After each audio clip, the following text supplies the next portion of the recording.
Joining us now in our Washington, D.C. studio is Haiyan Wang. She's the managing partner of the China-India Institute. Also with us is Sadanand Dhume. He is a resident fellow with the American Enterprise Institute and South Asia columnist for the Wall Street Journal. And we're also joined by Aparna Pande. She's the director of the Hudson Institute's initiative on the future of India and South Asia. Now, I want to begin with all of you. Just a quick take on what do you think was the most important achievement. Let's start from the far end here. I think we must remember that from U.S. point of view, India has been the preferred partner in the region since 1947.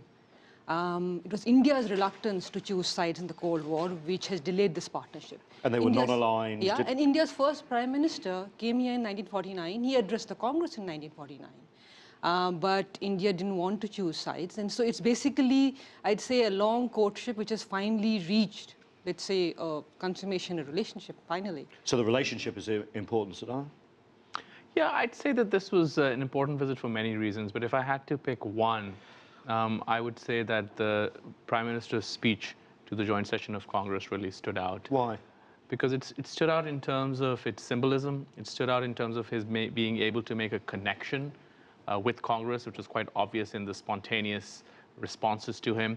And it stood out really in terms of clearly positioning India in the minds of U.S. lawmakers as a friend, not just in a narrow bilateral sense, but as a friend in a larger global sense. I liked his joke about the dysfunction of U.S. politics. That was great, wasn't it? Yes. Yeah. Indian democracy as well. I thought that was very funny. Haiyan Wang, what do you think? I also think that it is really cemented the goodwill. It ensures the momentum of deepening the relationships that will continue despite the administration's change. And you can sense the bipartisan support for deepening, for accelerating the development of this, India-U.S. relationships. I think that goodwill is clearly evident, and that is the biggest accomplishment. Of course, there is a substantive progress made as well. Let's break down some issues. Climate change, obviously on the heels of the Paris Climate Agreement. Aparna, a commitment by India to fully join the treaty. Well, it's not a treaty because the Americans wouldn't be able to pass it if it's not the agreement. That's a success for the US that has seen India as perhaps a reluctant partner in climate change? No, it's not a reluctant partner. It's more that, the two countries are very alike. Both of them do not want to make commitments unless it is something which they want. So it's kind of, India calls it strategic autonomy. US has been a little isolationist. So both want to make agreements, but agreements which are seen as Washington deciding it rather than somebody else imposing it on them. So that's the only difference. So India has agreed to it. It's just that New Delhi wants it to seem as though it's New Delhi making the decision, not Washington, D.C. imposing it on. And also not make commitments, I suppose, ahead of the US. Absolutely. Sorry, Yeah, so I'll make just two quick points on that.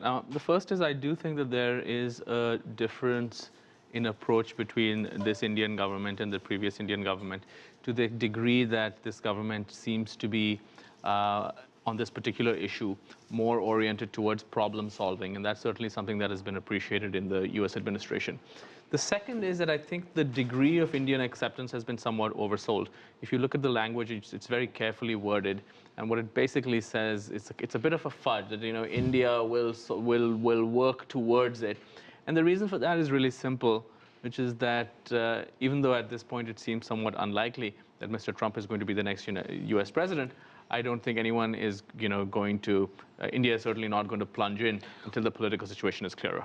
But on that, I think that the change of position, we've seen that change of position even last year in reaching the Paris Agreement. And I think it has come to the point that India recognized that India's development path cannot be a heavily polluted, cannot be a carbon intensive. Similarities with China here. Exactly. They've learned lessons. You go to Delhi, it's choking air. And 8 out of the 10 dirtiest cities with dirtiest areas in India. I think it has come to the point that India has to deal with it regardless of what external pressures is or is not there. And one big thing, of course, is that renewables are now a big industry as well. 6 nuclear power plants, yes. Westinghouse is going to build potentially in India. That deal is, you can argue about nuclear power being renewables, but that's going to go a long way. Is that going to help cement the two countries, do you think? Yes, but you could, I mean, you have to remember that when the nuclear deal was signed, it wasn't a promise, but it was something which people believed in, that American companies would establish reactors. And so it's And that been was all the way back in 2005 when it was agreed. 2008, India actually, the Indian Parliament accepted it. So it's been a long time coming. Been a long time. So it's a long time coming, and it's more a question of, from the Indian point of view, the nuclear deal was more symbolic. From the American point of view, it was, there was this desire by the American corporates that there would be some benefit, and that's been about, let's say, 11 years coming. But it does send a signal that, India is ready for business. It's part of what the Prime Minister was saying, that we are making changes, we are improving the environment, ease of doing business in India, and this is part of that. So I just want to echo that quickly. I mean, I think that the greatest significance of those 6 nuclear reactors is to remove a thorn in the relationship. So I testified before the Senate last month, and and what had been left behind by the inability to consummate this deal commercially was a sense of bad blood, was a sense in the US Congress that, well, they went out on a limb to bring India to strike this deal with India, but India on its part was not able to keep its side of the bargain.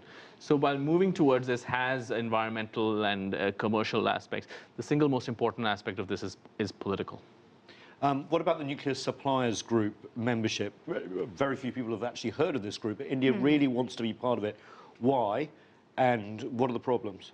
I think that why is that, definitely India wants to be recognized as a nuclear power, and also it regulates, be part of the regulation in terms of trading of the nuclear fuels, materials, and et cetera. It does have a significance. And the blockage right now seems to be originating from India. I'm sorry, from China. Not from India, from China, in terms of India hasn't signed a non-proliferation treaty.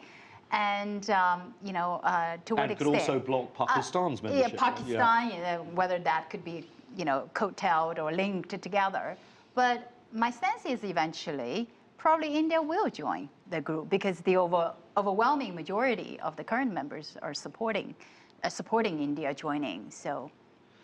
What about the overall investment environment in India? We saw the Amazon head, Bezos, get an award, $3 billion more investment announced. But there is a feeling here in the US, rightly or wrongly, that India is a hard place to get investment in. Facebook had a terrible experience there, even though India is extremely technologically savvy. What's the outlook looking like for more investment in both countries? I think the outlook has improved in the last 2 years, but it's not improved as much as the expectation. When Mr. Modi came into power 2 years ago, there was expectation that things would turn around overnight. Now, it's true things don't turn around overnight, but there was an expectation. And so it's not changed as much as the expectation was. And the big reforms which people expected the government to make have not yet been made. They've made some reforms, like the bankruptcy code recently. Most likely, the goods and services tax will be passed. But India is still quite low on the ease of doing business rankings. And there are still rules and regulations which make it difficult for not just foreign businesses, but even domestic businesses to do well in India. So it's a little better, but not as much as people expected. I traveled here in India in the era of thumbs-up cola. They didn't allow, Coca-Cola and lived to tell the tale.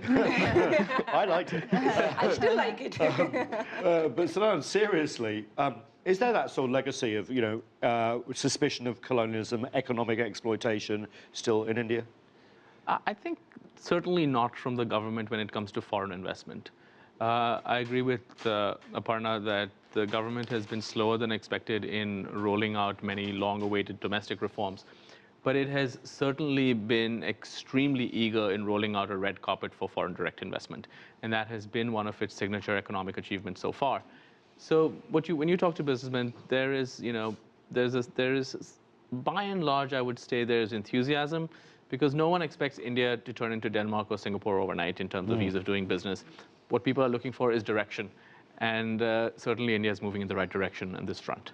One thing that struck me is the similarities. Sorry, you're going to make a point. I think India has made a significant progress in terms of attracting foreign direct investment. Last year, India took in $60 billion FDI. Of course, that pales to China's taking in over 100 billion. But India's economy is only 1/4 the size of China's economy. So a quarter size of China's economy taking about half the size of China's FDI. That is very impressive.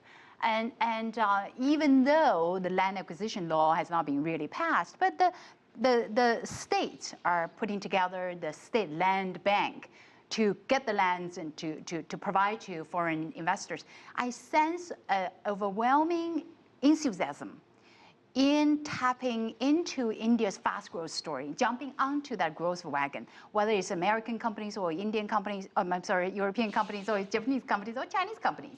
They see the next big market, the growth story is in India. And with China's rising labor costs, and I think India will be the destination and fast-growing, attractive destination for FDI. Great, we have to take a break, but I want to get into the whole strategic significance of this trip when we come back. We'll take a break, but more of our conversation on India-US relations after this. Stay with us. You are watching The Heat.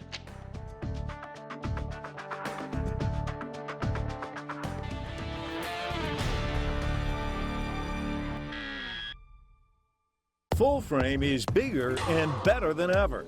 We're now coming to you from New York City, from our studio in Times Square, with celebrity interviews and in-depth features. We're now taking you further from the East and West Coast. Let's take it full frame. You can follow CCTV America across a wide range of platforms. Go to our website, cctv-america.com, for live streaming and up-to-the-hour reporting. As well as news, we have regular updates to our various programs. While you're there, check out some of our web exclusives like One More Question and Chinese Culture. You can link to our Facebook, Twitter, YouTube, and Weibo platforms. So log on now and follow us at cctv-america.com.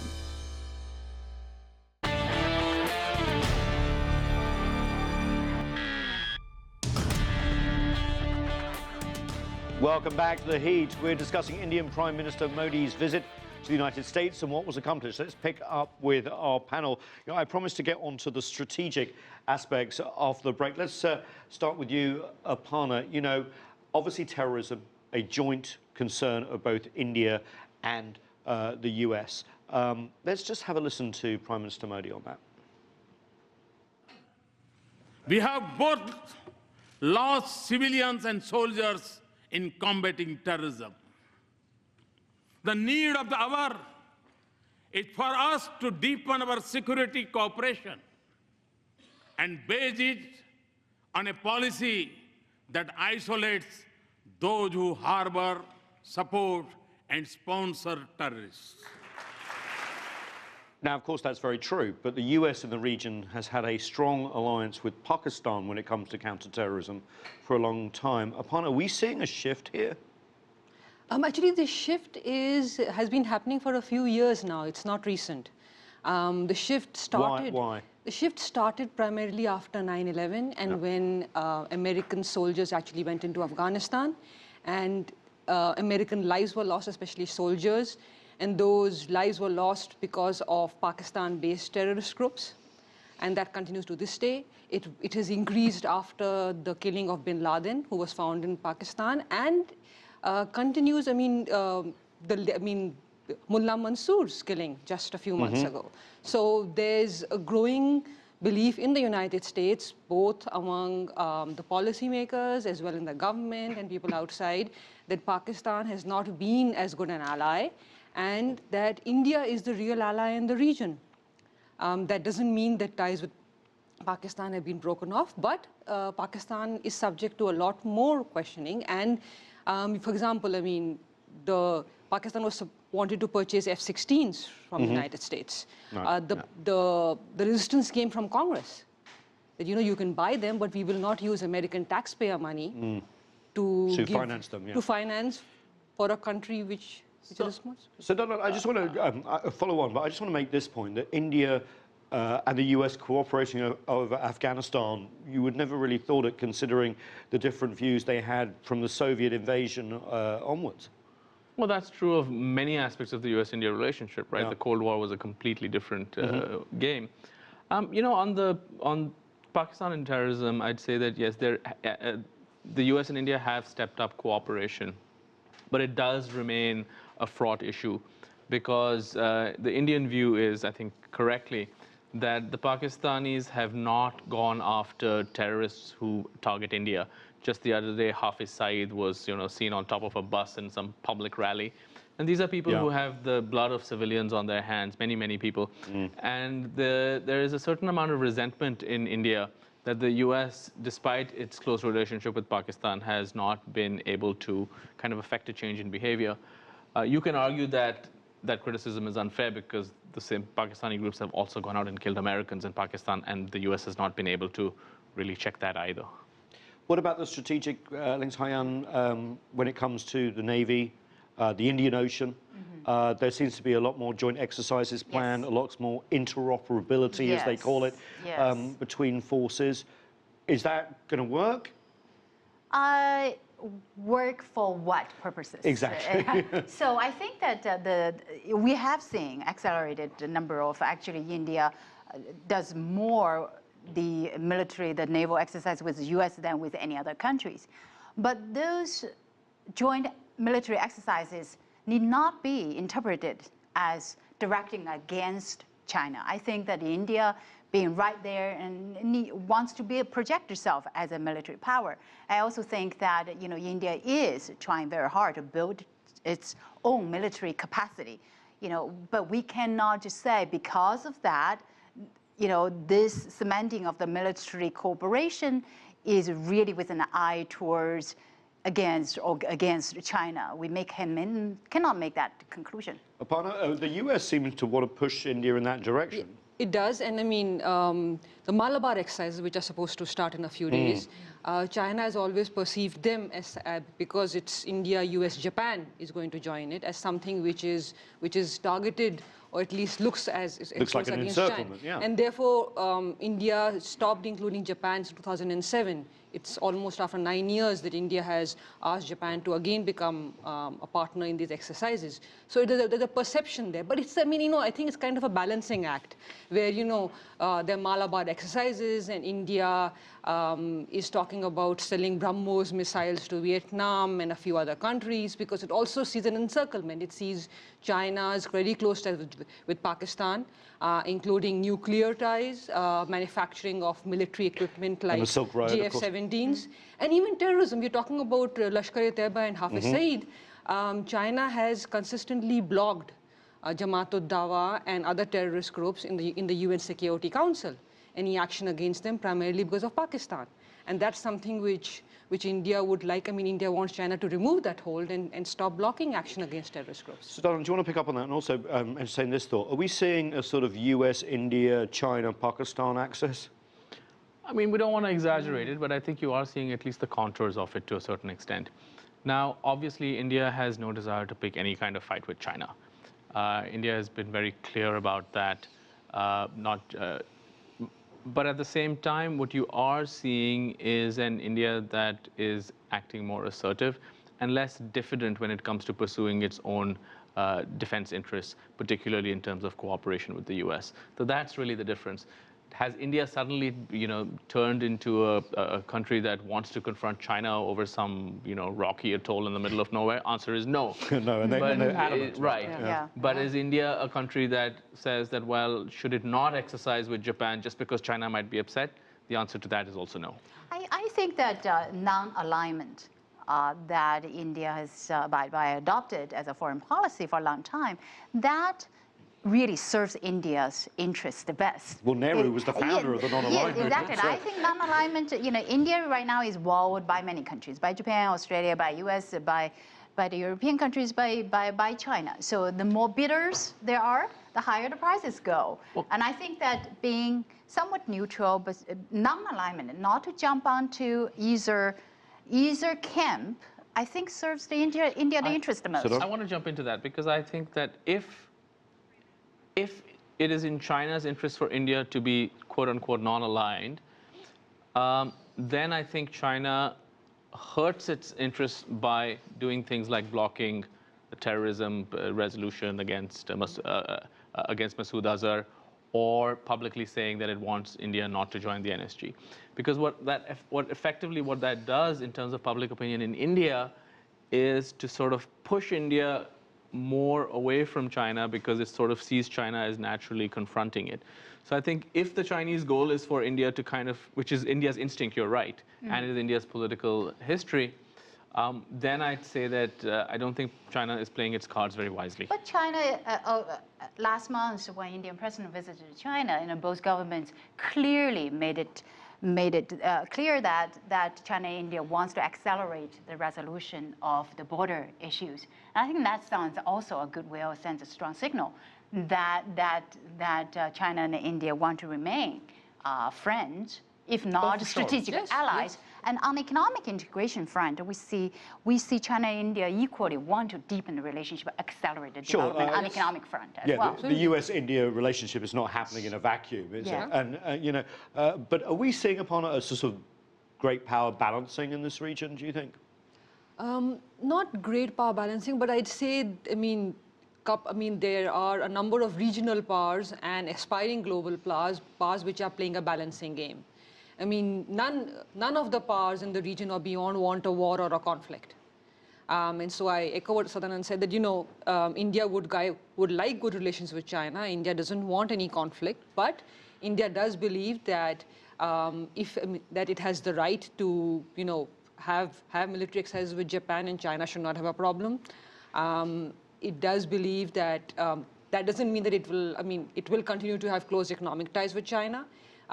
It would like the border dispute to be resolved, but it would like China to respect the fact that India has an interest in Tibet. So, a balancing game, except what the other side wants, but India has certain interests. It is a rising power and believes it should be accepted as one. Last word to Haiyan Wang here. Obama and Modi, are they really as good friends as they make out, as the protocol makes out? Because a lot of the coverage has been very sickening, like they're brothers or something. The brother romance or whatever that is, it lasts for a few more months. So the new chapter opens when the new president, comes in next year. It appears to be, but I think that is more driven by strategic interest than just the personal rapport. Well, so this bromance is not monogamous, because Modi has other bromances too. Which are? Just Abe, for instance. So you should sort of place this in context. It does seem, to sort of not be facetious, that the president and the prime minister do have a good, warm personal relationship, but I agree with Haiyan, it's driven by national interest. Well, we're going to have to leave that there. Dhume, thank you so much, Haiyan Wang as well, and obviously Aparna Pande, thanks so much for joining us. That's all we have time for on this edition of The Heat. I'm Nathan King in Washington, DC. Thanks so much for watching.